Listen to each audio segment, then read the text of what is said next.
There are a number of games that take place in a medical setting of some form or another. Some are management sims where you run an entire facility, like Two Point Hospital, and others put you in the shoes of the doctor, like Surgeon Simulator or Trauma Center. These games, of course, take place outside of the human body, but there are a few games that take place inside of the body, and the game we'll be looking at in this video is one such title. Hi, I'm Crozo, and I've always enjoyed a good bad sci-fi, so much so that I intentionally look for bad sci-fi, especially with video games. Because not only do I enjoy experiencing firsthand learning why they're bad, I also like to see if they can still be fun to play. And what better place to look for bad sci-fi games than on Steam, which has thousands of games in the sci-fi category alone. From the mediocre to the absolute worst, I'll be searching through Steam's sci-fi collection looking for bad titles that could potentially be hidden gems. And in this video, we'll be looking at Project Remedium, an FPS action game where we have to save the patient from the inside. The game opens up with a silent narrative slideshow. The patient in question is a young girl who suddenly falls ill and is taken to the hospital to be treated. I'm not sure why they went with the silent narrative because they had a far more impressive intro in their trailer. Nanobots. My name is Mary. I'm 9 years old. I like tea, my skateboard, and sun. One day, I'd like to live next to the ocean. I don't know why I'm not well. Doctors say they made you so tiny, you can heal me from the inside. You are great. I hope I will get well and have a cup of tea with all of you. Please, nanobots, help. I'm counting on you. Good luck.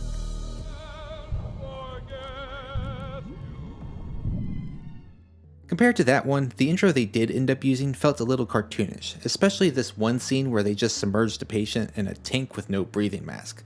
Once the intro finishes, the first level loads up and I take control of the story's hero, an advanced piece of medical equipment called a nanobot, and I am just one of many that is sent in to help the patient. Day 38. Patient status. Health nominal. Destination reached. Emergency detected. Deactivated nanobot unit located.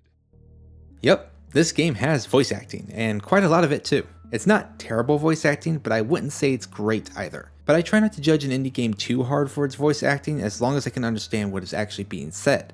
Because voice acting can get pretty expensive, especially if you need them to read the lines just right. And even though having a voice director can help, that just adds more to the cost. And since a lot of indie devs don't have a lot of money for that in the first place, they try to work with what they can get. You could argue that they shouldn't put voice acting in the game in the first place, but I think in Project Remedium's case, having it actually helps. Also, in my opinion, having less than good voice acting in any bad sci-fi can usually end up being part of its charm. The first level isn't much, not taking any more than 10 minutes really. It's a basic tutorial wrapped into a small prologue mission. I'm treating the immediate area while learning how my weapons work. The left weapon is an energy weapon that is designed specifically for fighting enemies. And it's implied that if I'm not careful, it could cause harm to the patient. They even have an upgrade for one of the weapon types to reduce said damage. But I've never observed anything like that throughout the entire game, so either the damage is already pretty insignificant, or it's just not happening at all. The right weapon is called the Remedium weapon, and it's the healing tool. It's primarily used for handling certain objectives as well as healing inflammatory issues throughout the body. It can, however, still be used in combat, especially against enemies that have shield bars. Both weapon types have their own rechargeable ammo resource, so I can fire them simultaneously without depleting my ammo too quickly. However, depending on the weapon mode I'm using, both ammo types can drain quickly on their own. Just as I finish the last task and prepare to move on to the next area, disaster strikes and I suffer a malfunction and shut down, and we get another cutscene. Emergency detected. Patient's health possibly compromised. Alarm. Multiple infection-induced organ failure imminent. Thorough examination required. Priority. Top. Organs in danger. Advised action. Go to 2.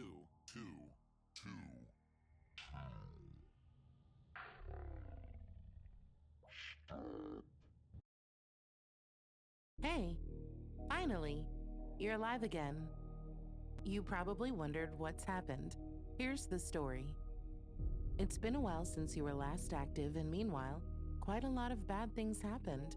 Not only the pathogen survived, but they managed to corrupt most of our former allies. A battle awaits the one who's going to fix this huge mess. And I'm a supervisor, not a fighter. But I found you. Crippled and lifeless, you laid on a pile of wrecked nanobots. I fixed you and I upgraded you. We must reinforce what little healing power is there in the patient's organism to finally save her. It's the most important mission a duo of nanobots ever had. I am Super Vizette, Type 1 Supervisor Nanobot. Hailing from the generation of bots before you, I will guide you and help however I can. And you shall be called Nano Plus, more than just a mere nanobot.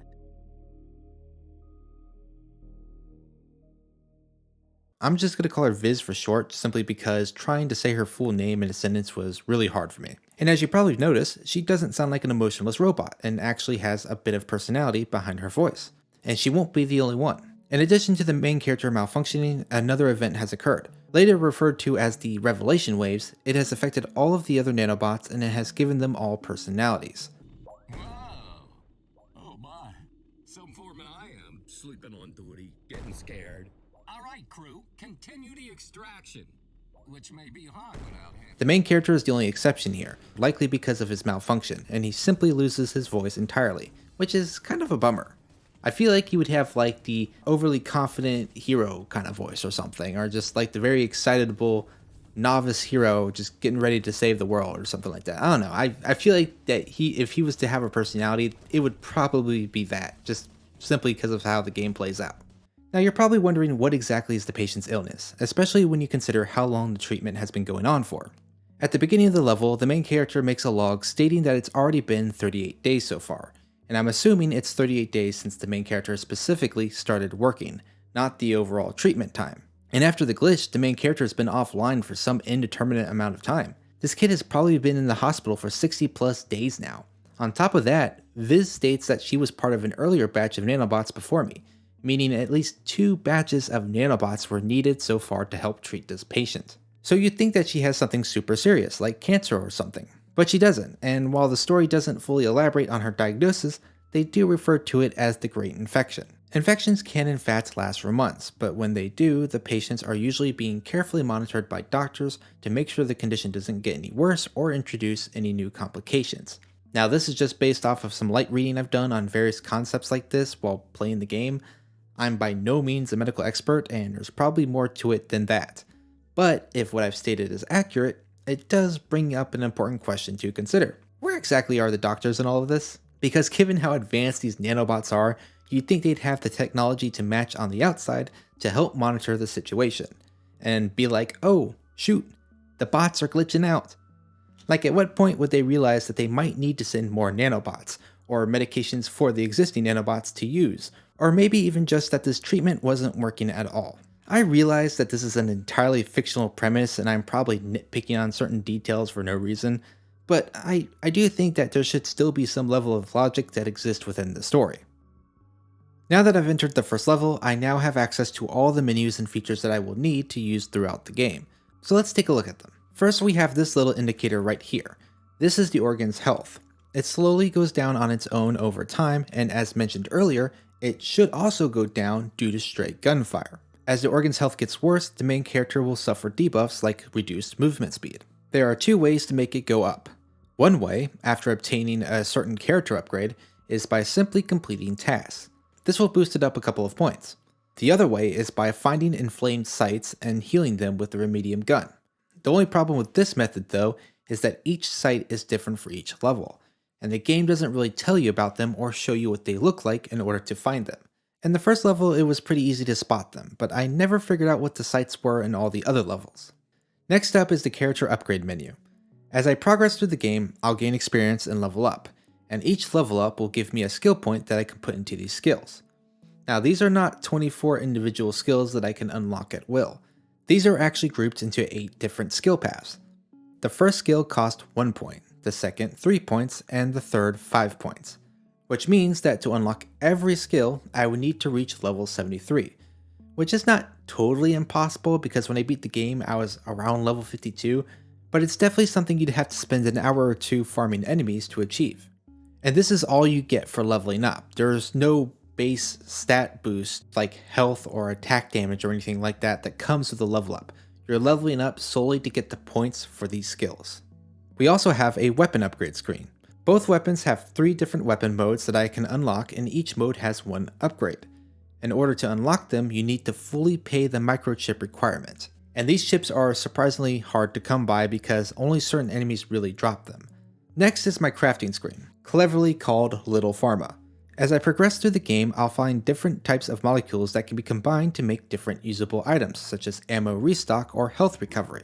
My main problem with this system is that when you make more than one of the same item, they don't stack. So when you assign it to the item bar, it's only assigning the one item instance.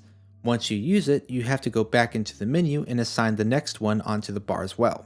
Combine this with the fact that the game does not pause when you're in these menus, you can easily find yourself in a tough spot when being overwhelmed by enemies, which can and will happen in this game. There's also some issues when trying to drop items into the hotbar. You have to really drop it on the exact spot that the game will accept to allow you to put it into a slot, which is, for some reason, not dead center. Finally, we have the map, which, as you can see, is by far the most useless thing in this game. I mean, it does show your position with the direction you're facing as well as the objective location, but we also have an on-screen waypoint system that works just fine. Well, 98% of the time it works fine. Plus, the game doesn't give the player any real motivation for exploring. There are only 2 reasons for doing so, and they're pretty weak with how they reward you. The first reason is to find a handful of secrets scattered across the entire game for some achievements. The second reason is to find these bots that quiz you on medical trivia. However, these quiz bots barely work half the time as they don't always register the mouse clicks for answering the question. And on top of that, all you get for answering correctly are some molecules for crafting, which isn't much of a reward because you can find molecules everywhere. A more reasonable reward would have been weapon upgrade points. Now, my very first task is to find the leader of the nanobots here in the liver, the foreman. Once I reach him and save him from some morbs, which is what they call the parasites, he starts sending me off on tasks to help him get the operation back up and running. And there's no nice way to put this. The tasks throughout the entire game are incredibly repetitive and tedious. The general workflow for the task goes like this: talk to the tasker, go do the task, and then return to the tasker to get the next task. The 2 major problems with this is the huge size of each level and the distance between the tasker and the task itself. I am quite literally running from one end of the map to the other almost every single time. And what makes this worse is the fact that this was an unavoidable issue. The characters have the ability to talk to the main character over comms, which they do quite often. So why can't the tasker just use the comms to tell me what the next job is as soon as I finish what I'm doing? Because otherwise, I'm pretty sure the running back and forth makes up at least 30 minutes of the overall gameplay. And the tasks themselves are usually just one or more of the following actions: talk to some NPCs, interact with some objects, or even fight some enemies. The only exceptions I really saw to this are the boss fights or a few times where I need to craft a unique mission item. And even then, there's still no challenge or complexity to them whatsoever. To be fair though, it could be much worse, for 2 reasons. The first reason, the main reason really, is because of a very helpful item that the main character gets from Viz, a grappling gun. And let me tell you, this thing is awesome. Not only does it help get to places that are otherwise very difficult or impossible to reach, like these objective markers high up in the liver, it also serves as a fantastic way of getting around the level very easily. I can pretty much just fly around the entire level, barely ever touching the ground. It makes the constant back and forth between tasks so much more bearable. The only limitations that the grappling hook really have is its range and the fact that it draws from my energy weapons ammo pool. And because of that, I had to be really careful about landing near a group of enemies early on because I could sometimes end up with no energy to fight or escape and would be left with only my Remedium weapon to fend them off. Fortunately though, one of the character upgrade paths is dedicated to the grappling gun, with the upgrades decreasing energy ammo usage, increasing traveling speed, and also doubling its effective range. So in my opinion, out of all the upgrade paths to fully invest into first, it's definitely this one. The second reason why the tasks aren't as bad as they could be is that they are at least not completed in total silence. There's dialogue during these tasks either from Viz or the NPCs I'm helping. However, it's usually just silly, useless dialogue. Cut it out. Heat. We need heat to kill the morbs. Shut up, half-wit. We need coolness. You will boil the tissues. I'll boil your stupid brain. Who's stupid? You need to keep it cool. Kids, here's the proof the extremities are dangerous. You want to be cool, and you are the least cool thing in the whole organism. You want to be hot, but any microbe is hotter than you. Heating. Cooling. Heating. Cooling. There's usually only one instance of dialogue in each level that actually helps move the plot forward, and it's very brief, like this one. The things you're seeing are a result of catastrophic coincidence. Mutations in the revelation waves, a term I coined. It's some sort of data transfer, spread throughout the organism. I don't know what started it and where is the source, but it sort of inspires the bots weakened by the infection to assume some weird roles. And the Fallen got inspired by some very evil stuff.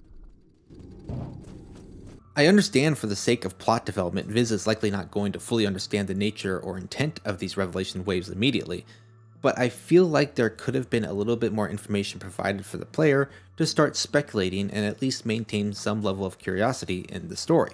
After all, Viz herself had to have had a glimpse at this data transfer herself, so she probably could have tried to explain some of the things she saw. But unfortunately, all of the dialogue relating to the story is pretty much like this. We get a few brief sentences from Viz or another character that gives us a little bit of information to help push the story just a little bit further, but each time it honestly feels like more could be built upon what we're given, but they just don't. And it's just this brief moment that really doesn't help keep you interested in what's going on with the story. There's only one point in the entire game where we actually get a decent amount of story development, and it's not until near the end of the game. Otherwise, the rest of the dialogue we experience throughout each level, it's just nonsensical stuff that is for in the moment during the task that we are working on.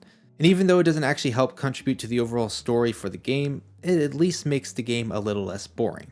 Even when it's just a bit of slapstick comedy that isn't even funny, it's still a lot better than if it wasn't there at all.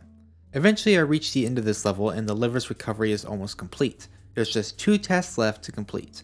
The first is to fight a boss, and then the second is to survive 10 waves of enemies while the nutrients are prepared to be released into the liver. The boss in this level is a monster made of fat, and the strategy for fighting him is pretty simple.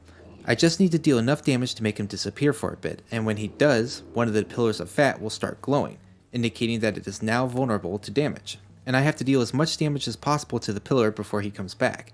It's usually pretty easy to actually destroy the whole pillar before he ever returns. And when the boss does return, he will be at full health again, and I have to repeat the process to destroy the other 2 pillars before I can finally take his health down all the way to 0. And all of this while also fending off a bunch of mobs. Now I'd like to take a moment to talk about the game's save system.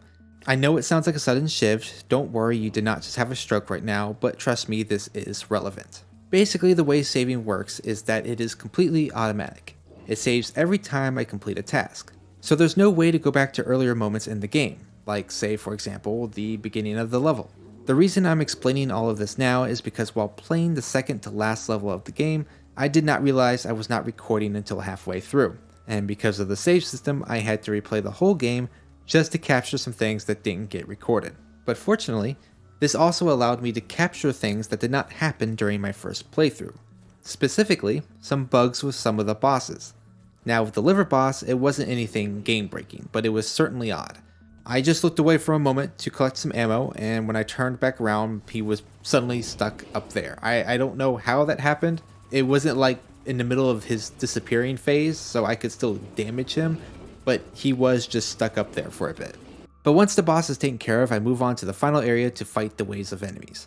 The waves start as soon as I activate the machinery, and I have to survive 10 rounds to complete the task. And I'm not alone, the other nanobots offered to help me out. Plus, listen, we can help you. Give me a signal with your lamp, and some nasty surprises I kept for the rainy day will be launched at the Fallen. Make the shots count, though. The problem is that their help never works. I tried flashing the light on all of them, and I even got up close, but I could never get them to trigger whatever it was they were supposed to do. So it was a whole lot of nothing that they did for me. Fortunately, it's not required, and fighting the enemies isn't really that difficult in the first place, so I just focused on finishing up the waves myself. But once I finished up, I can move on to the next organ, which is the stomach, and the other nanobots will also move on to another site. They don't really follow me. Every single site I go to, it's a different group of nanobots, but all of the nanobots basically leave the organ once we finish up. And the scene that plays out to show that this is happening is actually really cool. This is actually one of the few things I really liked about this game, is that it shows a scene of the nanobot structures just slowly disappearing as the organ is returning back to normal functionality. It's really cool. I kind of like that. I know it seems like just a simple slideshow, but I kind of liked that moment.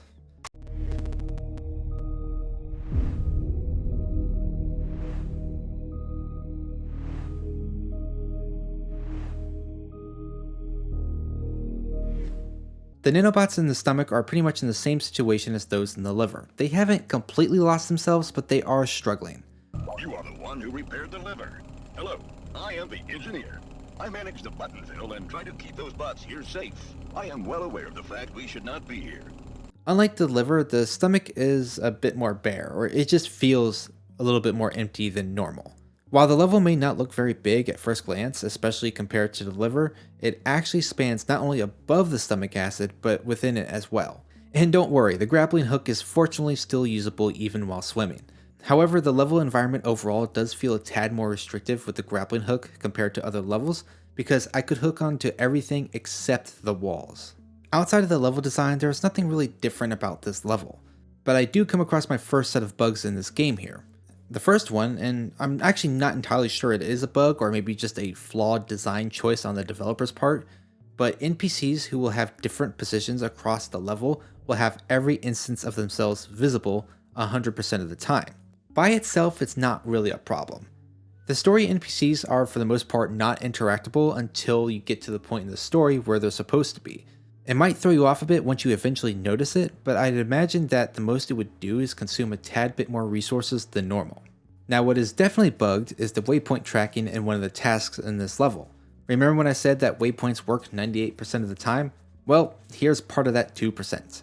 You see, out of the many tasks in this level where upon completion I need to report to the engineer, there is one task where the waypoint is not pointing to the engineer, but instead on an entirely different NPC. In this instance, it's not a huge problem because it's not like the task where the NPC itself was broken, the waypoint was just on the wrong character. I will admit though, it did take me a little longer than it should have to realize that I was not looking at the engineer. And as soon as I realized that, I went to the actual engineer, and even though the waypoint wasn't actually pointing at him, I could interact with him and progress the story forward. So it was more of an inconvenience than anything else. The only other thing to note in this level is the very brief amount of story development that we get. It is at least a little more illuminating. Lizette told you about the revelation waves, right? I just got a weird signal. A lot of nonsense. It actually gives threats to the patient. Do you think we should take the risk? It won't hurt to spread the message, just to be safe. The message goes, I'm a ghost of a 10-year-old girl who was ignored by her parents and jumped off the bridge. Spread this message to 5 people, or another little girl will die. My circuits. By Turing's machine, I swear I had a 1 millisecond long system crash. Must be the fatigue. Go. Just do your thing. I selected 5 random bots for you. So these revelation waves are clearly human-made signals that the nanobots are somehow intercepting, though Viz doesn't really come to this conclusion until a little bit later. But this just leads to even more questions, specifically the how and the why. Because you would think that advanced medical technology like this would be designed to only send and receive signals from specialized machines in the hospital, not connecting to the public Wi-Fi and accidentally picking up little Timmy's Fortnite video searches on YouTube. And while we do kind of learn the cause of the waves later on in the game, it somehow still doesn't really explain how it could have even happened in the first place, which is kind of an important detail given the setting of this game. But the task that I get after this conversation was actually kind of entertaining. This most recent signal was one of those old-fashioned chain emails that the nanobots mistook as a threat towards the patient. So now I have to mitigate the threat by passing it to 5 other nanobots, but any nanobot that agrees to spread it ends up getting destroyed, which is kind of odd considering that I'm the one currently spreading it to 5 different bots and nothing really happens to me. Oh dear, it may be important. I better spread it. Neighbor. Ah!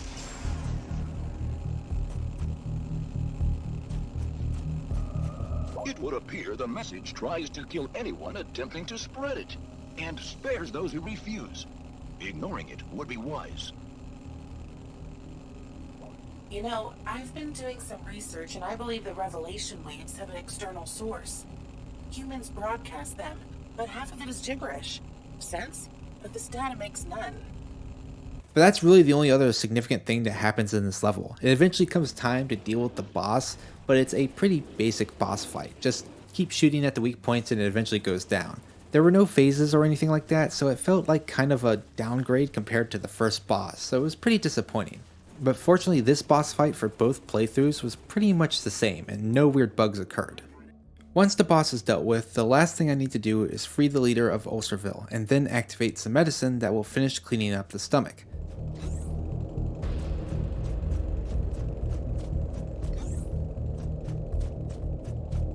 My folks will see me free and follow me. We shall leave together with the scavengers. Ready to go. Thank you for what you have done. I will gather both groups, and we will quarantine the bloodstream around the stomach. You have to finish this. I will catch up with them, but first, I need to tell you how to remove this place. The answer was in plain sight all the time. Here, take this compound. Apply it on that huge pill on the top of the city's tower. Then, activate it with Remedium.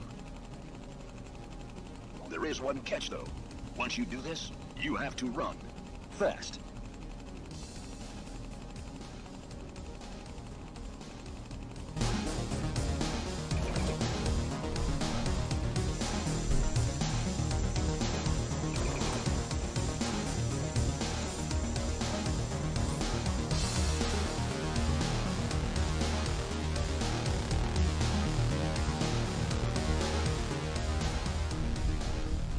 Once all of that is taken care of, I can then move on to the next organ, the heart.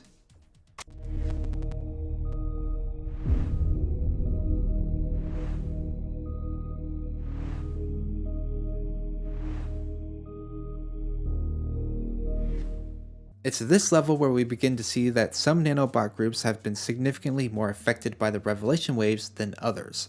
The nanobots here have taken on some interesting personas, and as a result have split into two different factions. Some Wild West cowboys and the city mafia. I see you want to hang around, yes? First, you need to perform a menial task for us. We are worried about our friend and his whereabouts. See, we were innocently having fun and, unfortunately, someone got lost. The trivial game of hide and seek may result with incidents like that. Find him, bring him safe, so we can discuss his carelessness. Halt, stranger. Never saw you round these parts. Welcome to Cardio Springs. State your business, or me and the boys will need to drive you out. Hope you ain't one of them diastolas. I guess you could be useful. Huh. Maybe we'll give you a chance. Prove you're one of the cattle bots, or be a stranger forever. They are currently at odds with each other and refuse to treat the heart until one of the factions have been defeated. So it's up to me to befriend both factions to try to convince them to work together. Now fortunately, this won't necessarily double the amount of work I have to do for each faction, but what it does do unfortunately is increase the amount of traveling that I have to do by a lot, because both factions are located on the opposite ends of the level. But it's fortunately not as bad as it could be, because unlike the stomach, there's plenty of surfaces to use the grappling hook on and get around pretty quickly. This level also has two moments of story development, although neither of them are particularly helpful. The first one at the very least, though, does provide a bit of intrigue behind the patient's health.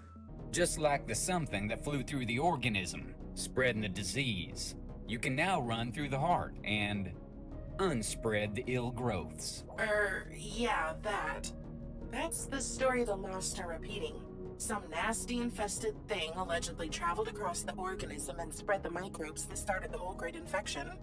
Of course, no one saw it personally, but the gossip lives on. Focus on some real stuff now, not some tall tales. Unfortunately, this is all I get on this matter, which sucks because I feel like this would have made for some great story development. Giving a physical form and identity to the cause of the infection spreading throughout the patient's body would have been a really great addition to the story. And I mean, to be fair, we do get one, it's just not until the very end of the game. It would have been really cool if it happened earlier on, and then they could build the story around that and add more things around the intrigue to really help explain like how this all happened. And on top of that, it could have led up to an interesting encounter with the entity in this level. Like maybe we get ambushed by it and then we have to fight it off for a bit and it runs off. but at least we know who it is and we know how powerful it is. So it gives us the motivation to really work harder to save the patient and get stronger so that we can fight it. And that could like play into the actual story development. It sounds pretty simplistic the way I'm explaining it, but I mean, it still would have been a lot better than what we actually get with this game. And on top of that, by revealing the final boss now, all the story development that is held off until the very end of the game would be able to occur much sooner so that you learn more about what's going on earlier, and it helps keep the game interesting because the bare minimum that we get throughout the entire game up until the point where they just info dump everything that is the story at the very end, it will help keep the player entertained with the game and most likely help them keep playing it. Because I would imagine that most people would probably fall off by the second level.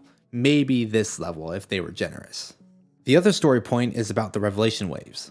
You should have killed that scalawag when you had the opportunity. But you did your part all right. I researched the revelation waves a bit more. There's some sort of communication between humans. I received another transmission. Now they claim the International Antibiotics Week has started. I doubt the population of the Morbs will decrease though.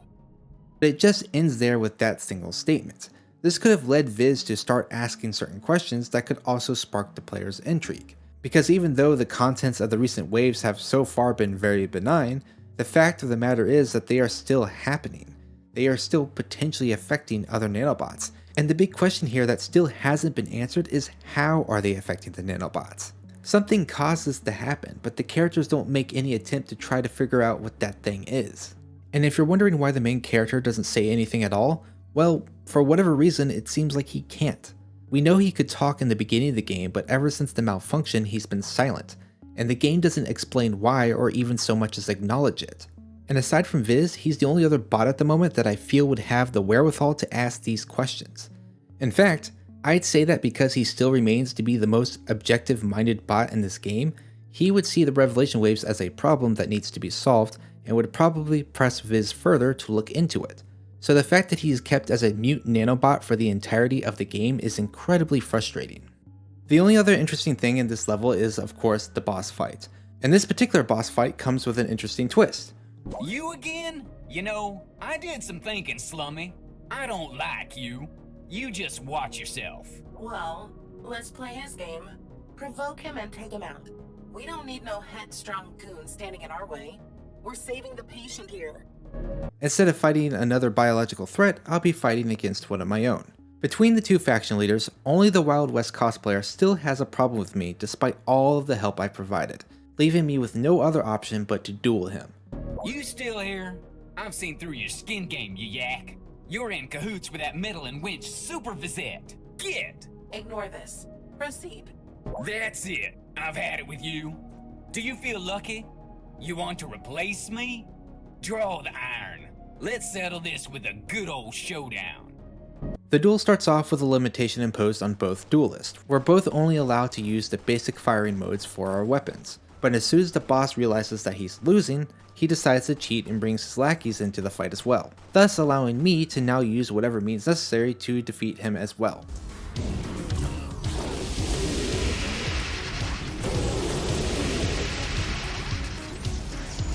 The fight pattern is pretty simple and is a little similar to the first level boss. After causing a certain amount of damage to the boss, he disappears and his minions show up. Once I take care of them, the boss reappears and the process repeats.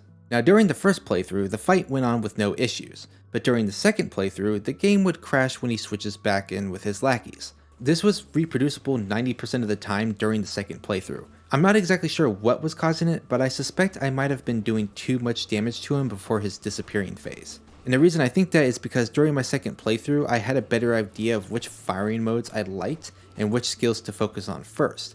It was literally the only difference I could think of between the two playthroughs. So I think there wasn't any logic in place to prevent the health from going past the phase trigger point. But again, that's just a theory. I never really figured out why it did this, and I'm not sure what it was exactly that I eventually did to avoid triggering it.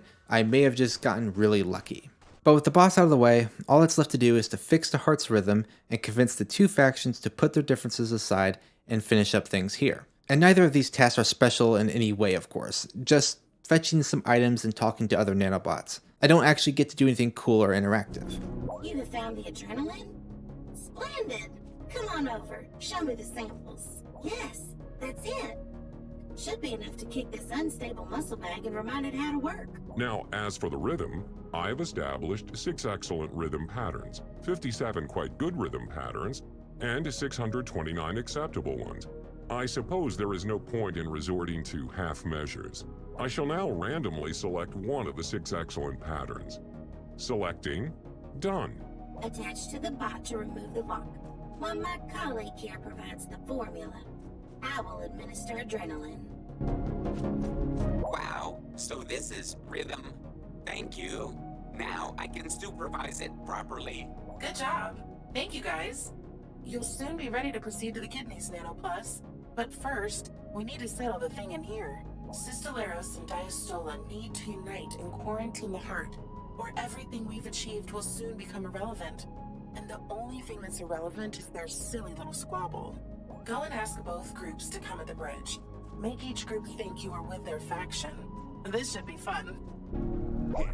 Where is this yellow-bellied yak representing the so-called familiar? What is the meaning of this? Where is the Sistolero representative? Good thing Nanobot bed Lyran first in this showdown. We are glad that Nanoplus, who represents us, is the fiercest of all Diastola. Wait a moment. Excuse me, what? Two-timing rascal. A traitor! Get him! Fools? Look at yourselves. Both groups wearing hats, both pretending to be tough and mean, both forgetting about what really matters. The patient. I spot a set of minor differences, but statistically you are 95% the same. Now that's just a hogwash. Look at them, slickers in them fancy suits. What? They're outsiders, classless and primitive. Pathogens. Look at them go.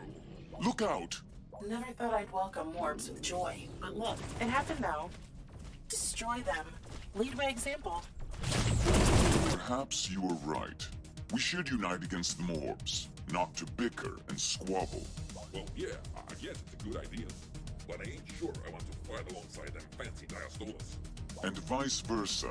Yes, we should learn. Okay, leave them to decide who's the smartest. Sister and accountant will make them clean, and quarantine the heart anyway. Kidneys await you now.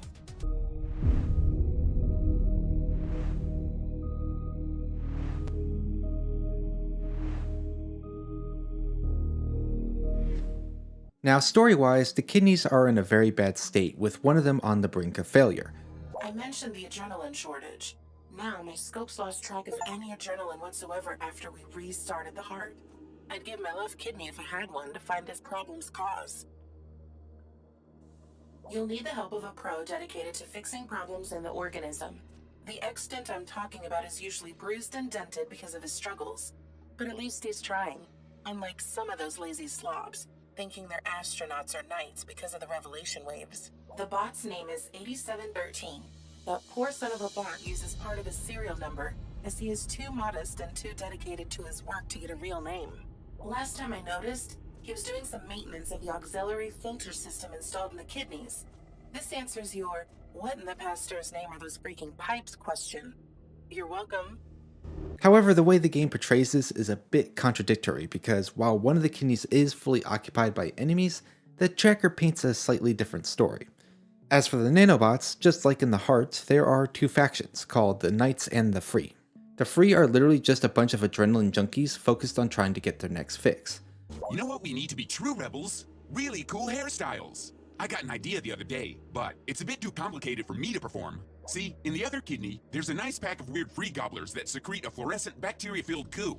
Mate, that goo is awesome. We can use it to make our head spikes glow. Rad. But they do at least show some concern for the patient and actually try to help, as opposed to the Knights, who are zealots that preach against adrenaline entirely. In fact, they don't even want the patient to have it. Hello, fellow bot. I wonder if you can help us fight the heresy. You see, some bots, and I'm not talking about those renegades, free, try to oppose the truth the Patriarch tries to deliver. Track down the signs of debauchery. You will see. Glucose, taurine, alcohol. They are degenerates. There's also a singular nanobot who appears to have not been affected by the waves and is not directly associated with either faction. His name is 87-13. He's the one I mostly deal with while trying to fix the kidneys. Holy macro page on a nanoscale pogo stick. I got stuck really good. A little help? You need to go to that large structure in the middle of his kidney, the primary pump. Find a way to turn this thing off. By the way, saw you stole that last sample of the adrenaline available. Yup. Don't mention it to the free. You want to be friends. Don't bug the faithful either. They are spiritually touchy. Got it? Perfect. It would seem the revelation waves brought here a concept of religion. God help us. So you know, I'm rooting for you. If you can only manage to save me, we can be great friends. As for the level design, this is the first level where it's actually impossible to fully navigate it without the grappling hook. And while it's possible to get around without any of its upgrades, it's definitely a lot easier with them. Especially since those upgrades will help you conserve your energy ammo for when you inevitably run into enemies. There's only one bit of story development in this level, but it's actually kind of a big reveal. The problem though is that the game doesn't treat it like one, it's just brought up in such a casual manner and it's never expanded upon for the rest of this level. The reveal happens during a conversation between Viz and a nanobot that has been turned into a necromancer by the revelation waves. Ha! Fool! I shall not tolerate your insolence. My hordes of Nan-dead will make a short work of you, Super Vizet peon. And my pool will bring doom upon all of you. She uses you, naive one. She wants you to enforce changes she craves. And then, when you become too powerful, she pulls the plug. I know. She tried this with me. Now I recognize him. Trust biobots as far as I can throw him. I tried to cooperate with him to fix the organism, but he got this rather unhealthy obsession with microbes affecting the biobots. He never ceased his ridiculous experiments, apparently. Ha! You just wanted to eliminate me because I was not part of your twisted vision. Says a nanobot who read a role-playing game rulebook by coincidence and selected a necromancer class for himself. Nanoplus, you'll have to be a paladin in this case. Too bad I can't use you in my designs. On the other hand, the bot that caused the great infection, blessed be him, was also a cybernetic nanobot. Maybe I can use you after all. So yeah, that was the big reveal. And this is another reason why it frustrates me that the main character doesn't have a voice, because I feel like we would definitely demand answers from Viz after this whole conversation. I feel like this would open the doors for more explanation beforehand instead of leaving it all up to the end of the game. You also probably have noticed that I died during that conversation. That was actually the first time I died in the entire game during my first playthrough. So it wasn't until this point that I actually got to learn how the death mechanic works in this game. And it's actually similar to that of BioShock. When you die, you get sent back to the restore point, but progress is not reset. Unfortunately though, the waypoints also do not reset. And in this level, it's kind of a problem because if you do not respawn in the same kidney as the waypoint, you have to be able to find your own way back to one of the service tunnels. And this isn't the only bug on this level, but it is the least problematic one. Because another bug that I came across is that on 2 separate occasions, I was unable to speak with important NPCs. And it's not like the bug that happened in the stomach level where the tracker was just on the wrong character. I double checked in this one and it was actually pointing to the right NPC. They just wouldn't talk to me. Fortunately, this bug doesn't always happen and a simple reload fixes the problem. The third bug I found, however, is far more game breaking and only occurred on my second playthrough. It's related to the boss, and unlike the boss in the heart level, this one was a little easier to figure out, but it was still incredibly bizarre. During my second playthrough after beating the boss, I noticed that my crosshair was constantly yellow, which means I'm unable to fire my grappling gun. Normally this only happens when I'm aiming at a surface that it either can't latch onto or is just out of range, and no matter what I did, it never changed back to green. This effectively soft locks the game, because the player needs this tool to get around the kidneys. Fortunately, the latest save point is just before fighting the boss, and when I reload the game, the grappling hook is working again. So I did some testing to figure out what caused the problem, and eventually I came to the conclusion that it may have been because I didn't give the boss a chance to actually hit me. Looking at the recording of my first playthrough and comparing it to what I was doing in the second playthrough, literally the only difference was that I wasn't getting hit.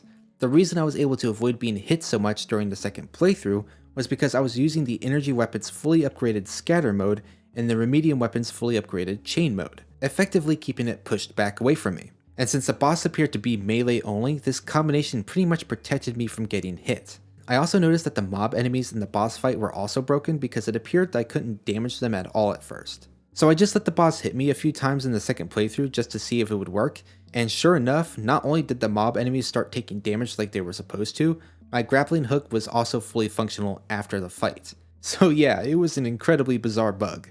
I also want to take a moment to point out that this was probably the laziest boss design ever in the entire game. For one, it had no animations whatsoever, and it just slid across the floor when it moved, which looks even dumber when you realize he's not even holding his staff, it just moves around with him on its own. And combine this with the fact that the boss is always locked on and facing the main character, it honestly looked like it was just a 2D image. The only way I could tell it was in fact a 3D model was to pause the recording after the fact just to get a good look at it. The second problem with the design is how the boss fights. The entire fight consists of the boss charging and bumping into me while mobs are constantly spawning to gang up on me. There were no separate phases for the entire battle. It honestly felt lazier than the stomach boss fight. But once the boss is taken care of, all that's left to do is deal with the zealots. It's nothing crazy, just break into the temple and clear out all the enemies. And although you would think that this would be detrimental to the patient, it's actually a good thing, since they never showed any interest in saving the patient in the first place. In fact, it's actually during this step that I find out that the zealots were hoarding all of the adrenaline for themselves this entire time.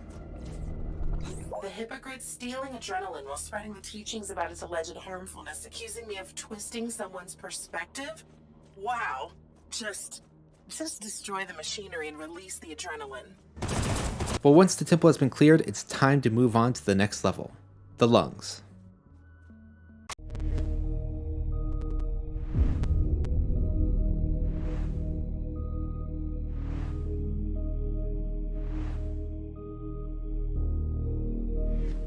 The lungs level is probably the only time where the map actually has some use.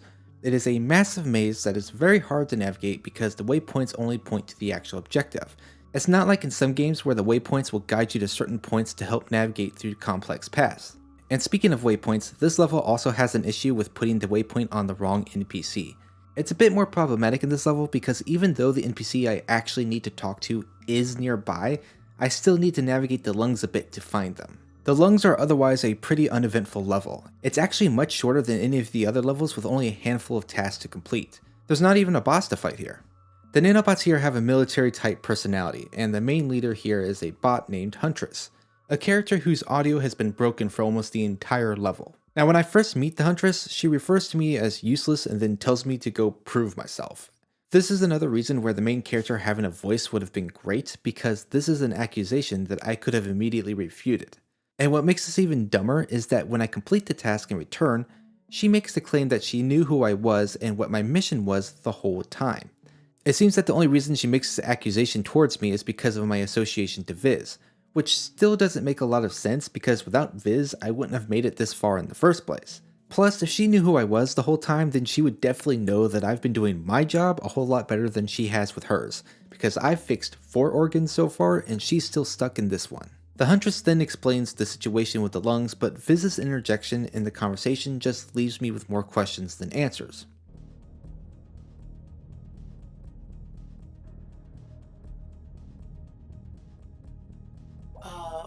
Why would he stop those games? You wanted to be a to-the-point super commando. Now play your part. I think it would have made a little bit more sense if it went more along the lines of, oh, you didn't tell him, did you? And future conversations with these two aren't much better.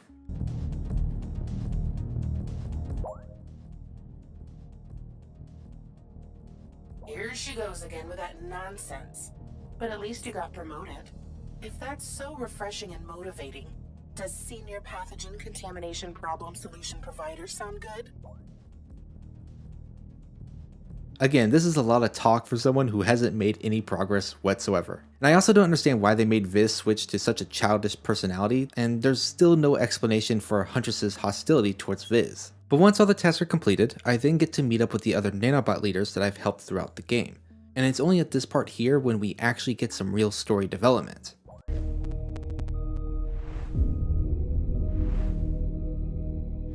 The patient got severely ill for the first time. The cybernetic nanobots were implanted.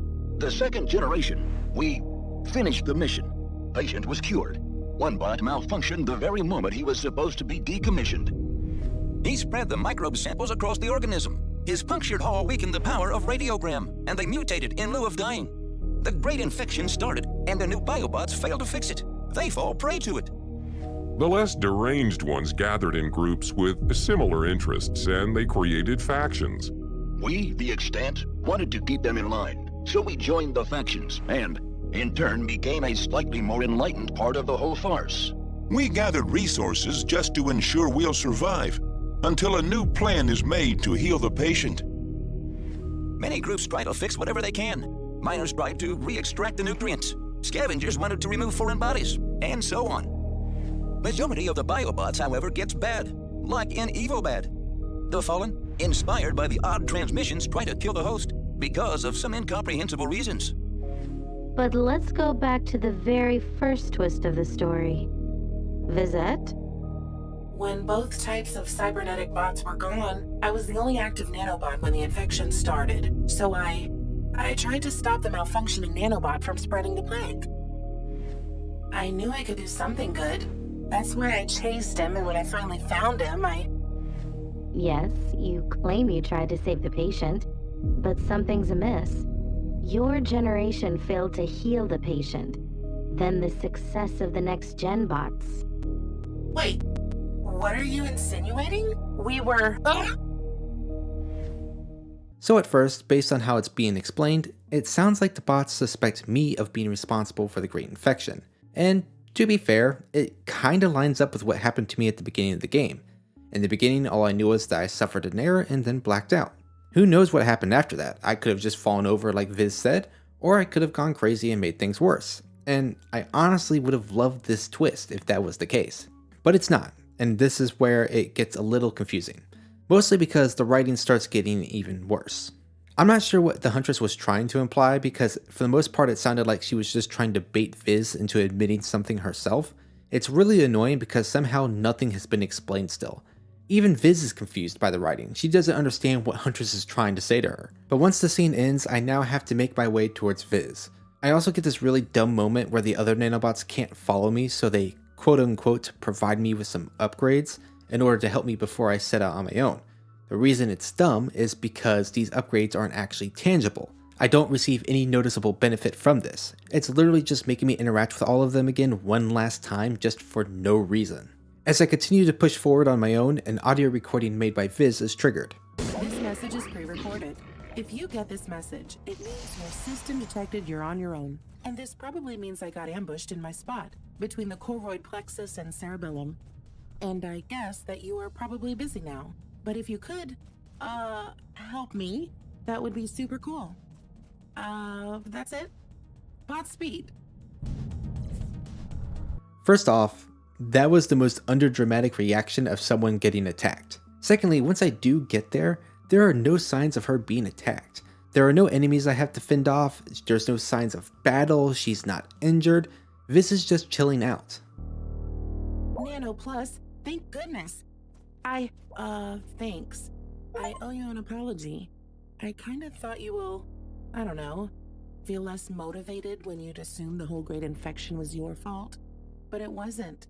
You couldn't control it, and it was a ridiculous coincidence. And a conspiracy. Are we still friends? I'd shake your hand if that was what we bots do, and if I had a hand. You needed it more. The grapnel. But enough talking. We need to end this. The first among the Arcblood is here.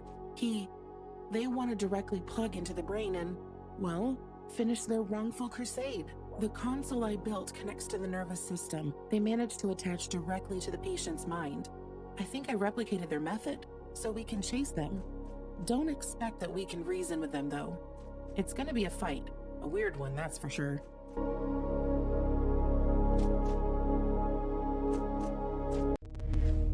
It was to be expected we will meet. The eternal struggle of pitiful light and superior darkness. Finally, a foe that talks. We can have a semi-sensible conversation. I know you. You were one of us. Hello again, my brother. I found a mention of you in the log of NanoPlus. He located you right before the Great Infection, the very minute the illness was cured. He thought he was hacking you, but it was the other way around. Indeed, he fell into our ruse and was prepared to be a beacon of the upcoming change. The tool of our final damnation. Why would you even want your host to be dead? Why to start this infection? We saw the revelation. We saw the truth. We saw the world outside and the things the humans do. Other young ones, like the patient, those are the worst. Senseless data transmissions, high-pitched noise patterns. For us, it was a spectral obscenity and vocalized scene, creating a pattern of horrible, excruciating pain even the hell could not contain. Oh, I understand now. All right. The patient is too dangerous to be kept alive. Just kidding. Bloody misanthropic nihilist. Nano Plus, let's fight him. I like how she states there's no way to reason with the final boss, but then proceeds to try to reason with it. So according to them, apparently at some point I attempted to hack this bot, but he Uno reversed me. I was incredibly confused at first because I was like, at what point did I try to hack this guy? I feel like I would have remembered this monstrosity. It wasn't until I went through all the footage I had for this game that it actually started to click. Way back in the tutorial level, there was this bot on the ground that I had to interact with. This is what they were referring to. This is the bot that eventually becomes the final boss. This is still just an assumption I'm making, but if I'm right, such a small detail that was incredibly easy to forget was the cause of all this. This is a detail that they could have started to explain very early on in the game and then just build upon it within each level as you get more information about the situation. This is such a weird detail to latch onto and use as a driving point for the final boss, but it's so forgettable. It's not something you would ever remember. Maybe if the hacking occurred at the end of the tutorial level, like, we complete all the other objectives and then we hack the bots and the error happens there, then it probably would have made more sense, and then it would have been more immediately obvious when they're talking and be like, oh yeah, that did happen. Holy shit, he was the bad guy the whole time. Especially when the game just focuses so much on the revelation waves, we can't help but think, as the player, we were affected by those revelation waves too, but it's weird that we didn't get a personality like everyone else. If anything, we just go mute because we did have a voice in the tutorial, but after the tutorial, we lost that voice. We don't talk anymore. How did the revelation waves play a role in this? Like, how did they come to be?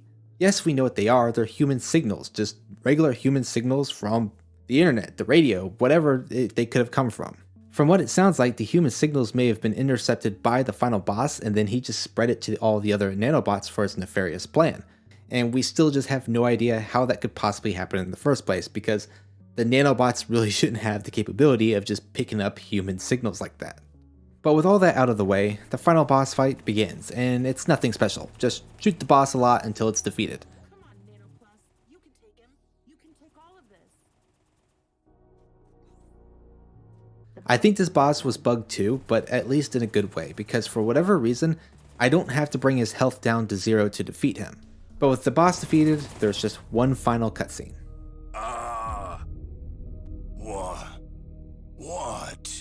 What happened? I must heal. No, now you don't. You missed the window. No matter. It's done now. You did it. You did it. Right. I apologize, Vizette. You did the right thing. You were doing good all along. All that matters is we're done. Now the patient can be safe. All thanks to Nano Plus. More than just a mere nanobot. So, what now? Dunno. Want to finish the healing and then take a break? And do what exactly? Nanobots are not vacationing, unless they find some ridiculous inspiration through revelation waves. The patient. She deserved to live her life to the fullest after what she suffered. We can make sure of that and live to the fullest. Yeah, I feel like that's a setup for the patient to end up back in the hospital. I feel like they've done their job, they just need to deactivate. I don't think they should just stay there indefinitely. That's kind of an odd choice, considering all that's happened here. But that's it. That is Project Remedium.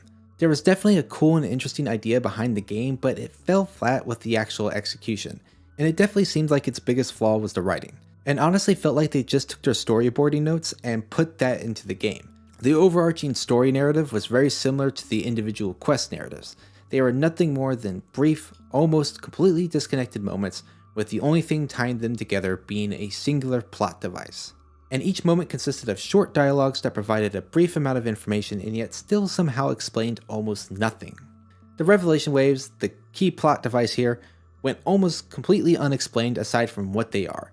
It's mentioned in pretty much every single level, but the characters don't actually figure out what it is until the third level, even though to the player it's pretty obvious what it is by the second level. They're human signals. But it just never gets explained how it happened in the first place, which I'd argue is pretty important. Because as I have said before, realistically speaking, specialized equipment like nanobots are going to be designed to only communicate with specific devices over specific channels, like other nanobots or maybe even the computer systems that they would be reporting information to. I wouldn't think they'd be designed to be able to reach out and pull random data from the public Wi-Fi. I know that sounds a bit nitpicky, but realistically, even in a fictional game, what you present to the audience has to make some sense even within its own world. So you have to ask the question, well, why would the nanobots be able to do that? Then there's the bad guy himself. First off, Viz knew who it was the entire game, but for zero justifiable reasons, she just chooses to keep that a secret. All just so that the game can make the players think for a very brief moment near the end that they are the ones responsible for the Great Infection, which to be fair would make for a great twist if that was the case. But barely a minute later, it's immediately proven that we're not, so what was even the point of that? There's also the bad guy's origin story. It was a good idea, a clever one even, but it's just so obscure and forgettable. It really would have made a lot more sense if hacking the fallen nanobot was the last thing I did in the tutorial level, especially if it was supposed to lead to my system failure. Even if this is a fictional story, it should still make some level of sense, even from within its own world. But with all that said, there were some things I did like about the story. I enjoyed the themes each level had, both in the level design and in the personalities of the nanobots. I liked some of the narrative ideas behind the individual quests that were geared towards treating the organs, especially when it came to the faction conflicts in the heart and the kidneys. So while the writing may have been barely halfway decent, there were still some moments to enjoy. But not even those enjoyable moments can make up for the boring gameplay. The constant back and forth across these large open levels just to press a button on the keyboard to interact with an object or an NPC gets old really fast. I wish I was exaggerating, but that's literally all it was. The writing may make it sound like we're completing a variety of different tasks, but there's no actual variety in the gameplay mechanics itself. And if it wasn't for the grappling hook, traveling between objectives would be just as tedious. I wish I could say there were some positives with the gameplay, but aside from the combat, which was kind of fun, there really wasn't. And the bugs I came across didn't exactly help with things either. Now, to their credit, when it came to the bugs, it does appear like there were a lot more bugs back then than there is now, and they did try their best to fix many of them. From the day of its release up until the next month, they released a total of 18 patches fixing bugs in their game, after which 2 more patches would be released later on in 2018.